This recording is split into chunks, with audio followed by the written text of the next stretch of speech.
Improved healthcare delivery in Borno State has remained central to the 10-point agenda of Professor Baganaram administration. From primary to tertiary healthcare system, the sector has witnessed continuous overhaul in a bid to deliver quality healthcare to the people. Welcome to Borno Restoration. I'm Jesse Tafida. But first, let's bring you Borno today.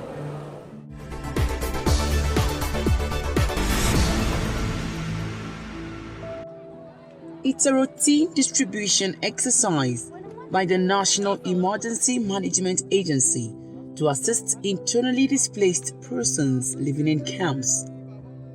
Men, women, both young and old, wait patiently to get their share. The Director General of NEMA, alongside his entourage, flag off the distribution exercise. The DG notes that the federal government will continue to do its best in alleviating sufferings of the IDPs and ensuring their safe return to their places of abode. I need to see things for myself with my staff to ascertain and verify what we're giving to people, what we're giving to households. We distribute food on a monthly basis, but let's see and verify what they're doing and assess what they're doing. Well, to a large extent, I'm highly satisfied. The zonal office and what we're doing at NEMA, I'm impressed with what we're doing. But we'll try all our possible best to make sure we increase what we're doing. With smiles on their faces, the IDPs appreciate the gesture, describing it as timely.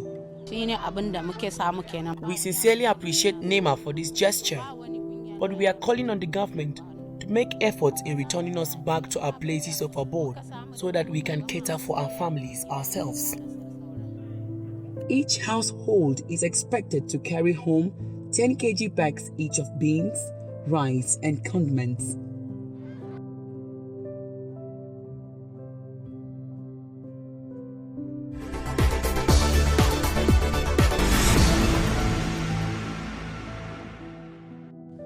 Borno State Governor Baganaram Zulum has denied being aware of the reported appointment of a governor over some terrorists in Borno State by Boko Haram, an Islamic State of West African province.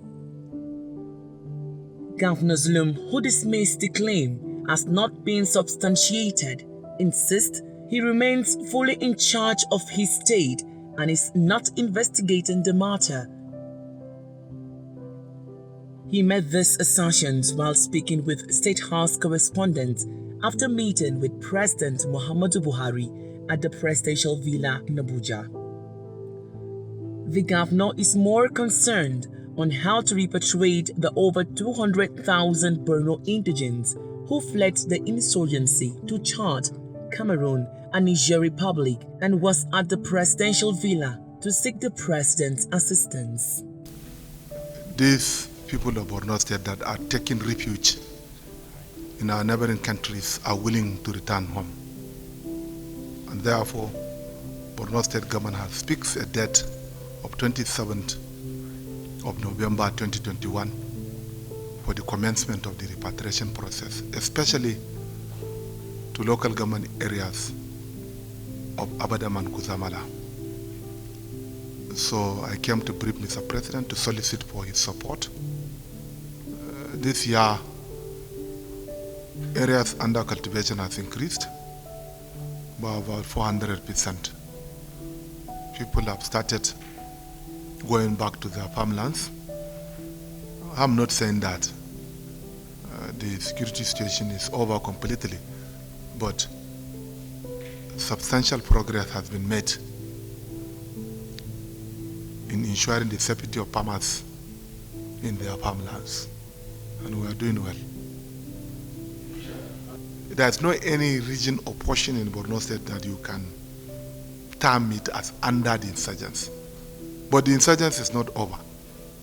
We're battling with them, and but their menace has been reduced. We're looking forward to see how we can completely degrade them. You know, such dimensions of insurgency will take a longer period before somebody will say that the insurgents are completely eliminated. But I think the federal government has done well. The military, the paramilitary, and the civilian JTF, and the community have done well. Peace has gradually started returning home.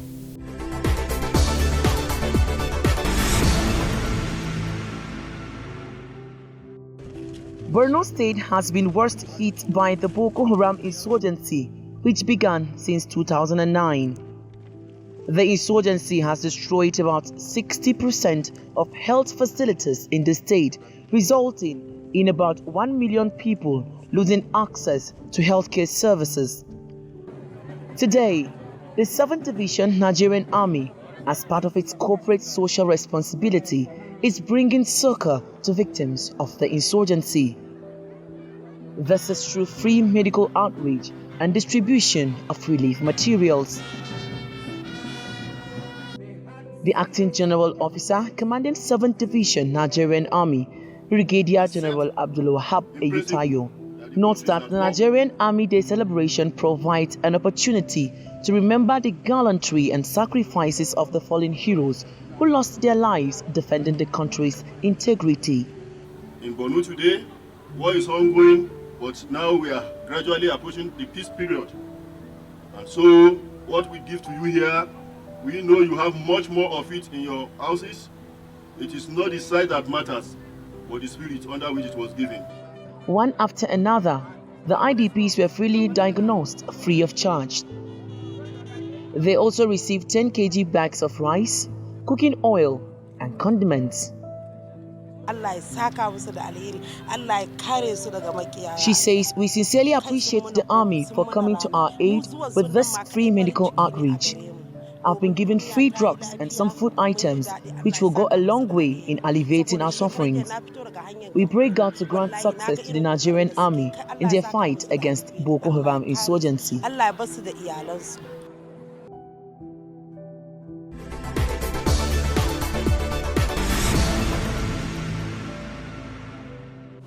The Borno State government has been strategically repositioning its health sector in the last 2 years for efficient and quality service.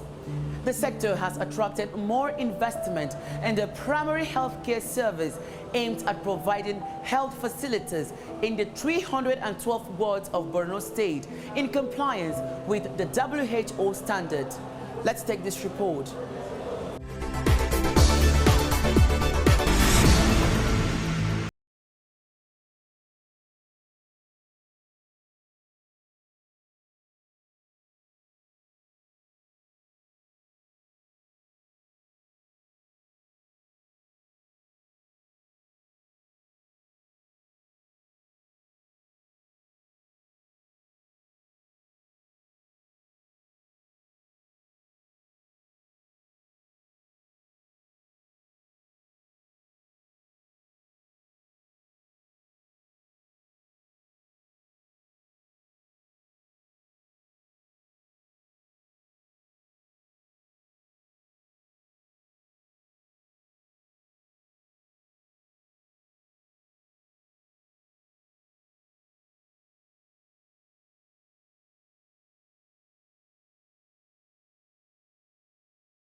People used to come from far, especially in Chimtilo, Bolonkotu, Ayape, Moroti, all these areas. From far and near, people used to come. Yes, sometimes they can even be more than 100. We run a general care services, like consultations. We see the adult cases, the younger ones, even pediatrics. We used to do our consultations. We provide RI services, that is the routine immunization. From birth up to 15 months of age, we provide RI services. Then we provide antenatal care for the pregnant women, postnatal care for those women that gave birth. Yes, we used to see general cases. Yes, we can attend to anybody that comes here. And if it is beyond our management, we can refer the cases. Yes. About 51 kilometers away from the 777 housing estate is another primary health care facility inaugurated by Professor Zulum, this time in the heart of Barkadazua community, Baga Road in Maiduguri.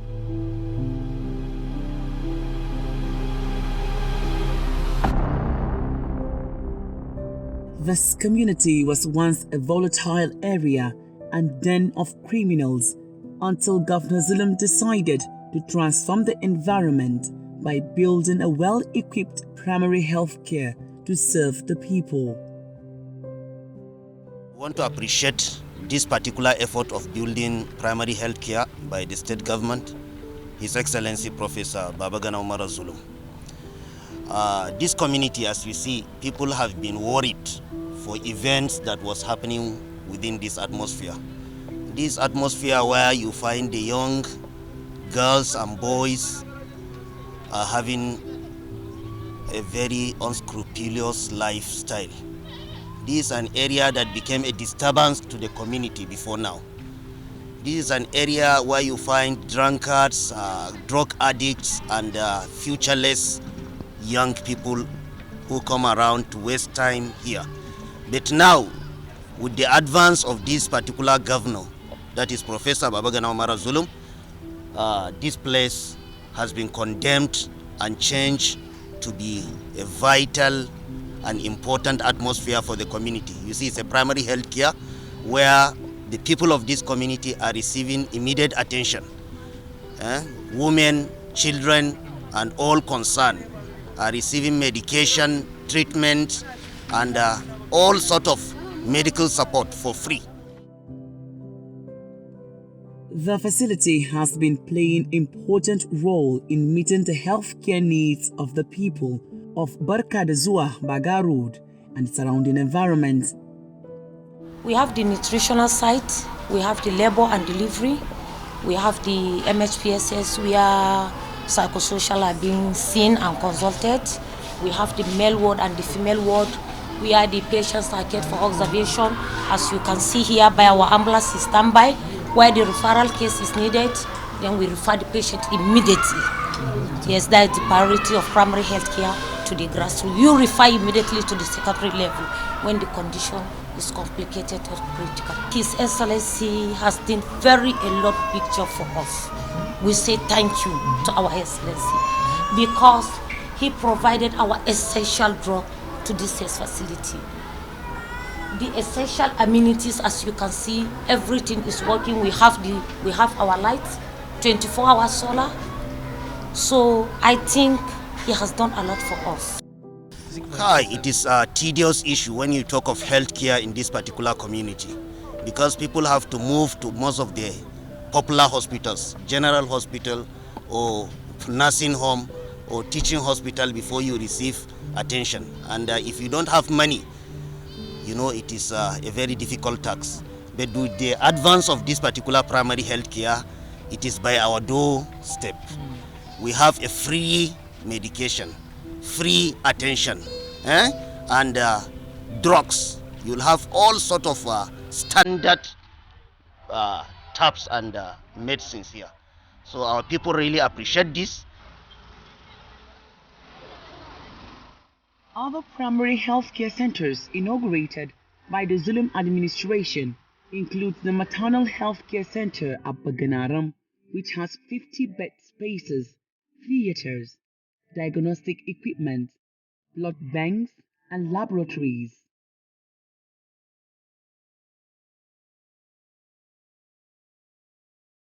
Another one is replicated at Gwengi. All this are aimed at boosting healthcare delivery in the state and, more importantly, in line with the federal government's policy on primary healthcare facility in every political ward.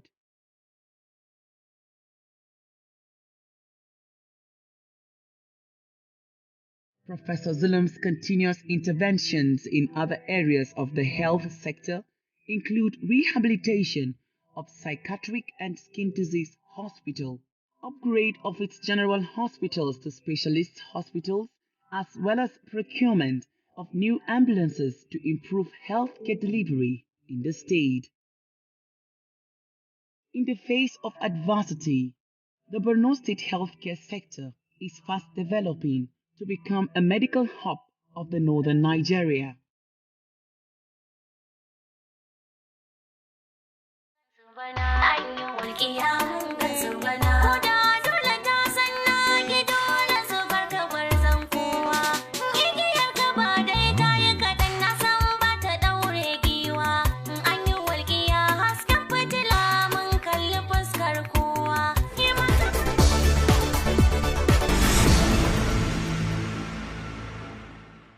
No doubt that the Professor Zulum-led administration has shown exceptional commitment to providing quality healthcare to Borno residents with massive investment in the healthcare sector.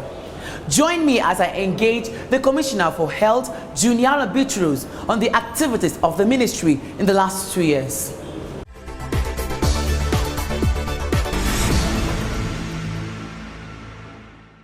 Welcome to Borno Restoration. As the Commissioner of Health in Borno State, talk us through the achievements of this ministry under the administration of Professor Zulum. Thank you very much. In fact, the administration of Professor Zulum, FNSC, MNI, has really done a lot within these 2 years of his administration. In fact, I will say what he has done within these 2 years is what he's supposed to do within the 4 years. So we are anticipating more of such projects from him within the next 2 years, and based on his promises and the 10 Packs agenda that he has placed before the people of Borno State. In fact, the Ministry of Health, a lot of projects were done by His Excellency. He went around the 27 local governments. All the hospitals that needed to be rehabilitated were done and restocked with equipment, which he rehabilitated about 8 general hospitals, which include a skin hospital. That's the Mule General Hospital. He renovated all these hospitals and stocked them with all the facility, the equipments that they need, and including the drugs that are supposed to be used within those hospitals and for the benefit of the communities.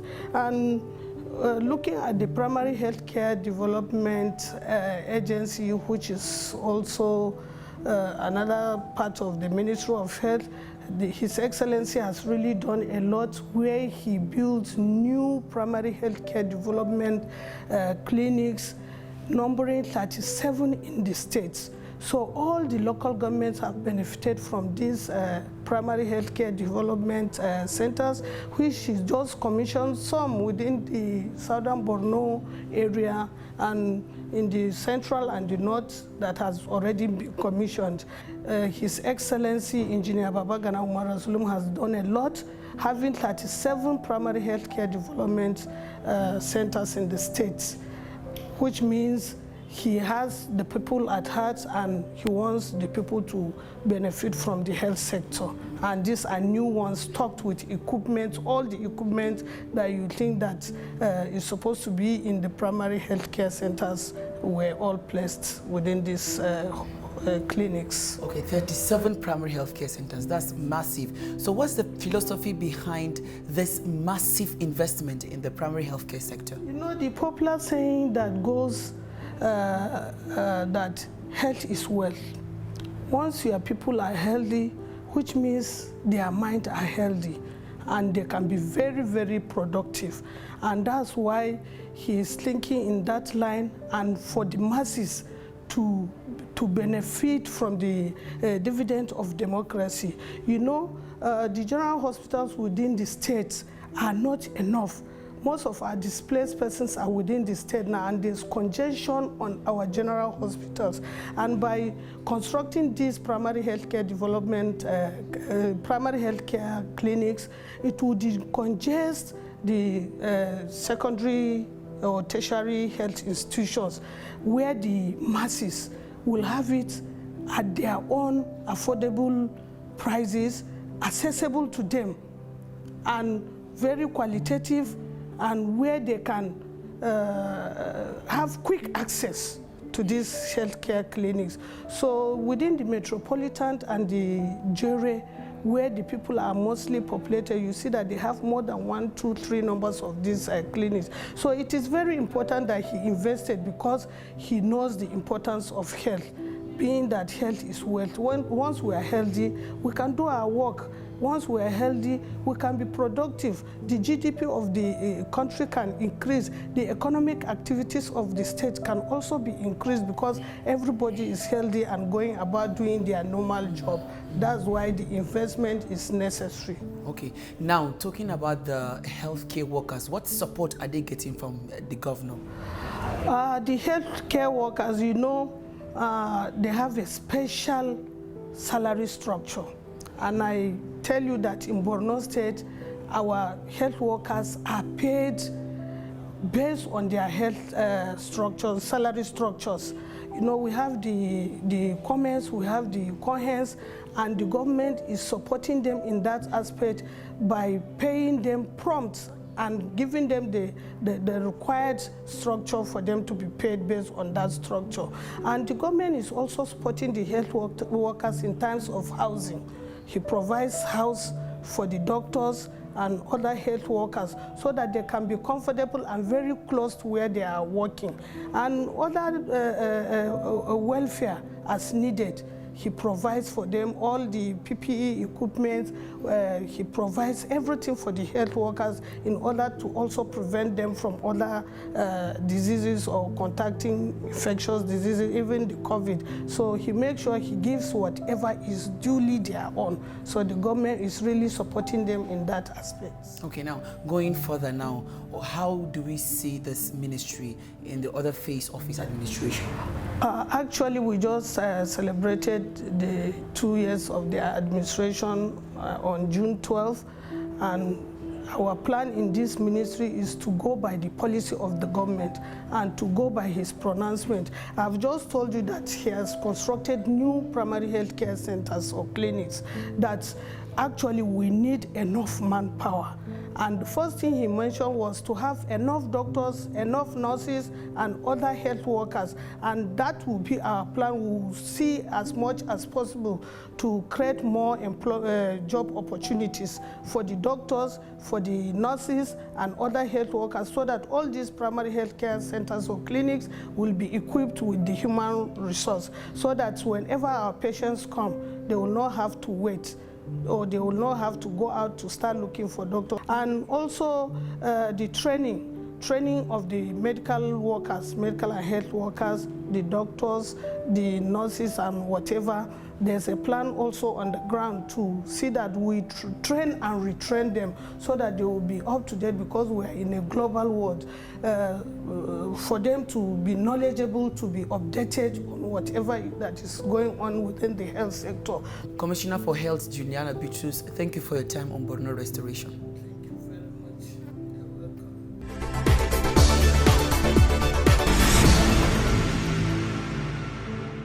And that's our package on this edition of Borno Restoration. Thanks for watching. I'm Jesse Tafida. See you next time. Bye-bye.